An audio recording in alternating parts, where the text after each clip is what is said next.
Hello, I'm Paul Berriff and welcome to the Beatles Hidden Gallery website. In 1963, I just started my first job as an assistant on the Yorkshire Evening Post in Leeds. At the time, I was deciding whether to become a reporter or a press photographer. I was going to college studying typing and shorthand, and also in my spare time I would go around Yorkshire with my stills camera, improving my photographic skills. At the same time, the British pop scene had just burst upon us, and pop groups like the Hollies, Searchers, Marianne Faithfull, Gerry and the Pacemakers were appearing virtually every week at theatres in Yorkshire. I decided to use the pop groups as a subject to practice my photography, and using my journalistic skills I managed to persuade the management of the theatres to let me backstage with my stills camera. I photographed these groups both backstage and on stage. One of these groups was called the Beatles, and when I first met them in 1963, they were at the bottom of the billing list on the Helen Shapiro show. As 1963 crept into 1964, the Beatles became a great sensation.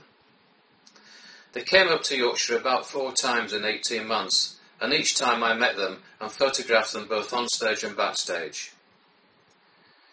Shortly after seeing the Beatles, I became an official press photographer on the Yorkshire Evening Post, and remained there for 4 years before becoming a cameraman for BBC Television News in Leeds. For the next 45 years, I made television news films, current affairs and documentaries. Last year, I decided to go back to stills, along with my film work, and remembered that all those years ago as a teenager, I'd taken some pictures of pop groups and other things around Yorkshire. I searched my attic, and to my amazement found a box containing about 850 black and white negatives. One of the envelopes was marked the Beatles, and I thought at the time I'd only taken half a dozen pictures. I was absolutely astonished when I found inside the box over 40 negatives. I scanned these negatives into my computer and couldn't believe the quality.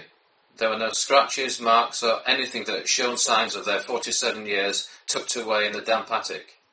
I decided to produce these never-before-seen images as limited edition photographs, and this unique collection will appreciate in value and be a great investment in a piece of British pop history.